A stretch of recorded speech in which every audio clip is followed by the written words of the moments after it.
Hello! Before this video starts, I just want to say that this video and the next 3 afterwards were all pre-filmed about a week or so ago. I was going to just upload them and upload other ones in between, but I'm really not, well. My head is really hurting, all my eyes are all swollen now. I'm still waiting to find out if I need to have an operation or anything. And just essentially, I am not feeling up to making new videos. So I've got 4 pre-filmed ones, which I think will be good. They'll probably last me like a week, and then hopefully I'll be feeling a bit better.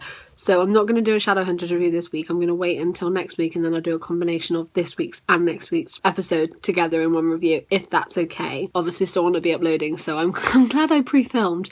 So this video is one that I've been planning since December and I've wanted to talk about since then, so that was the first one I wanted to upload. But yeah, the next couple of videos are just going to be pre-filmed ones. I hope that's okay. I'm really sorry. I haven't been very well. Everything that was wrong seems to be getting 10 times worse, and it's stressing me out.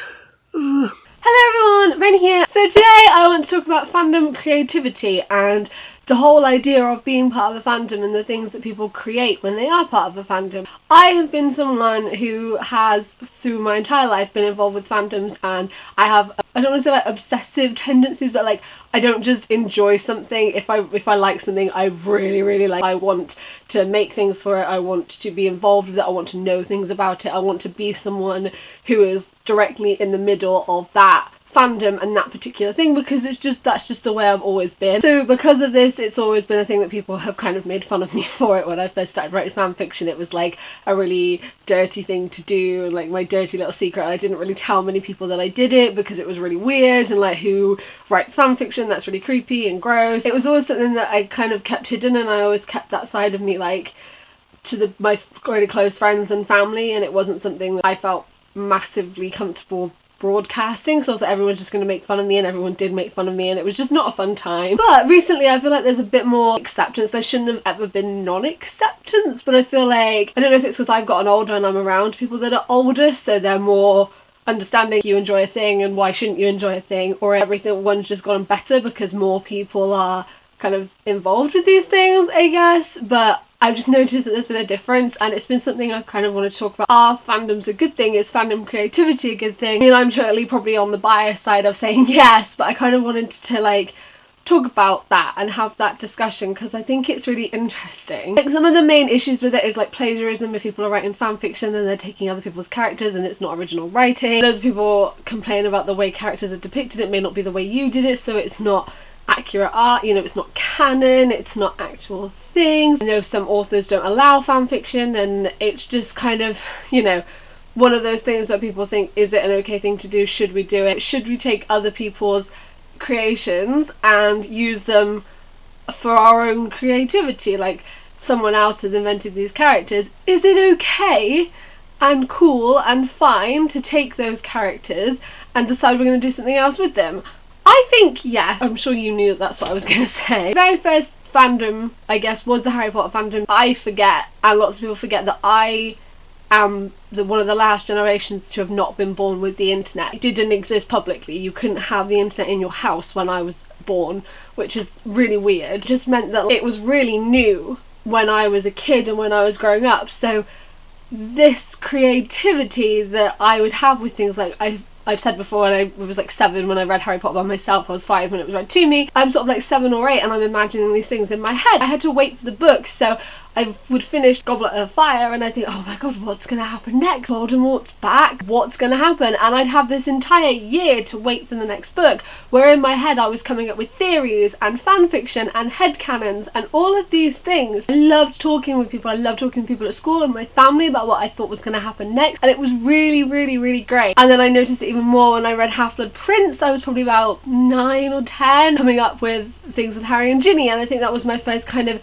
experience with shipping. They were my first like OTP, #Hinny, and I loved them, and I would be like, what if, you know, the end of Half-Blood Prince I wasn't a fan of. I get why Harry did it, but I was like, why? I spent that entire time like, what if he didn't? And I was handwriting stories about what would happen if that ending had been different for them, and things that had happened that were different. And then always out of Deathly Hallows, the last chapter in the 19 years later, I would come up with so many theories and headcanons and write so much fanfiction just for myself about what I thought happened in those 19 years. And it was amazing, even though I knew it wasn't what actually happened and it wasn't canon and it wasn't what J.K. Rowling has imagined to have happened. It was so much fun to be able to have that in my head and to be able to make these little stories and have these little theories, even if it was just for myself. I then got heavily involved with Pirates of the Caribbean. I don't know where that came from. My cousin, who's like 5 years younger than me, got to watch it and I wasn't allowed, and I was like, this is not standing, I want to watch these films. My brother lent me his DVDs and I watched them and I got really obsessed with them, and like Will and Elizabeth, I used to just fan fictions about them as well. Like I would just write stuff even if it wasn't going anywhere. And then I discovered Twilight, and someone recommended Twilight for me and I read Twilight, and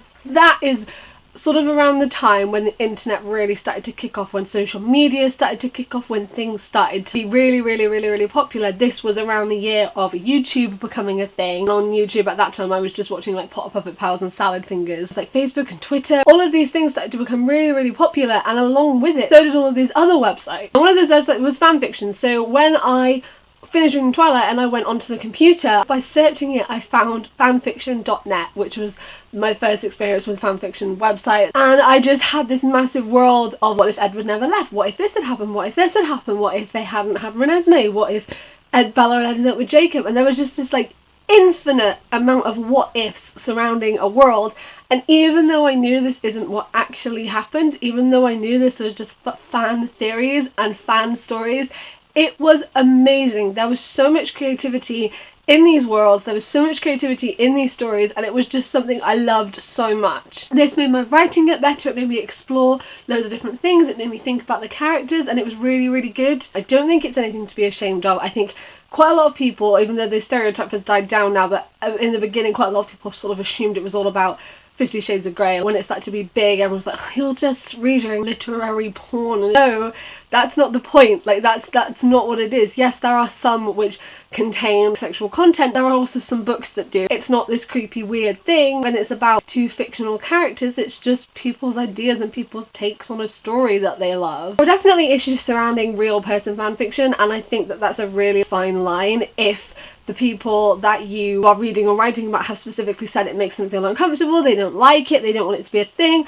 then you should respect their wishes, because this is something they're probably going to see when they're on the internet and something they don't want to see, and it clearly makes them uncomfortable. But then I do know there are also people that have kind of laughed about it and jumped on the bandwagon and like read it themselves and encouraged it themselves and are totally fine with it. So I think there's a kind of a line with real person fanfiction and real person fan art, and I think that should be definitely respected. And also some authors do not like it happening with their characters, and they have not allowed it to be a thing, so I think that that's also something that should be respected. But if the author is completely okay with it, then I don't see any problem with it. It isn't there for the intention to be creepy, it's there for the intention to share love for something and to share your own take on something. The other thing is fan art, and my first experience with fan art was Sonic the Hedgehog fan art, which is kind of weird. I love video games. I've always loved video games. I've always played video games, and when I was a kid, Sonic the Hedgehog was a massive video game. Like, I loved it so much. Sonic and Amy fan art, which I just completely like accidentally, innocently stumbled across, and I was like, people are like drawing it? That's really cool. What if they do it for books that I like? Picture characters in your head, but book characters,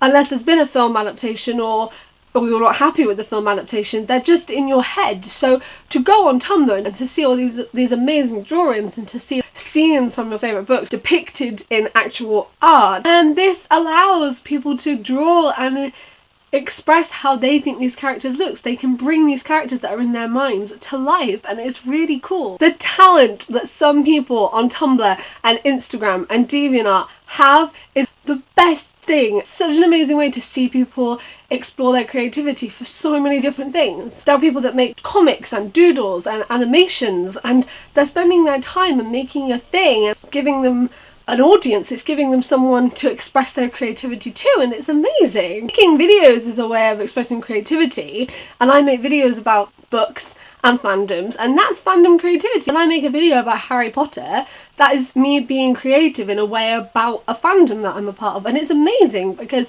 for some reason, and an amazing reason, I have built up an audience of people that like me talking about that. That means so much because I haven't really had that. I've had my friends who have been amazing, and I've had my family, but like I've never really had such an amazing platform to be like, I love this thing, let's talk about this thing, let's share a creativity for this thing. Fanfiction the same, it's still let's talk about this fandom but in a slightly different way to a big platform of people.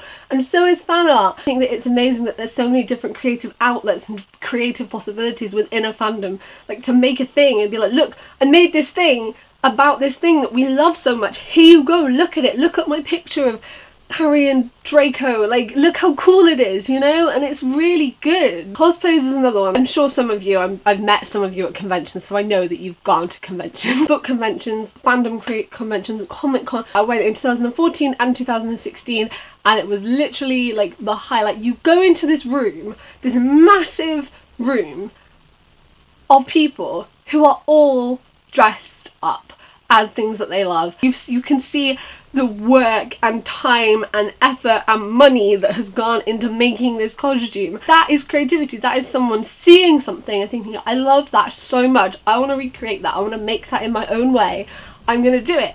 And it's amazing. So many fandoms and so many people come together to express creativity in such a big way and such an amazing way. When I was at Yolk and LFCC in 2016, someone was dressed as Baymax. They made a Baymax costume. Like, for the time that it must have taken to make a Baymax costume, it wasn't just white Baymax, it was red Baymax. It was Baymax in armour. He clearly loves it enough to like take the time, make a costume, turn himself into Baymax. Like, why should that not be celebrated? Also, things that people see like as weird are people getting fandom tattoos. I think fandom tattoos are really cool. I think that if something has affected your life and impacted your life in such a big way to the point where you think, yeah, I'm gonna get a tattoo, like I'm gonna get this permanently inked on my skin, then that's amazing. It's a way to express yourself. Someone's going to see it because it's on your skin, so it's an amazing way to be like, look how this thing affected me. I'm expressing myself and my creativity by putting this thing on me, and it's really cool. Also, like t-shirts and stuff. There's this amazing YouTuber called Lauren Fairweather, and she made this Hogwarts desk organizer tutorial. That's one of the most creative things I've seen. I want to make it, and I followed the tutorial. I'll link it down below because it's amazing. I made it myself. It was like a really creative afternoon. I made this entire desk organizer out of cereal boxes and glue and paint, and like I said, I'll link it below. Go and watch this video, it's amazing. And I just thought that was such a creative way, like it was such an amazing thing. There are people that make merchandise, like subscription boxes that they have like handmade things in, and they've taken so much time to create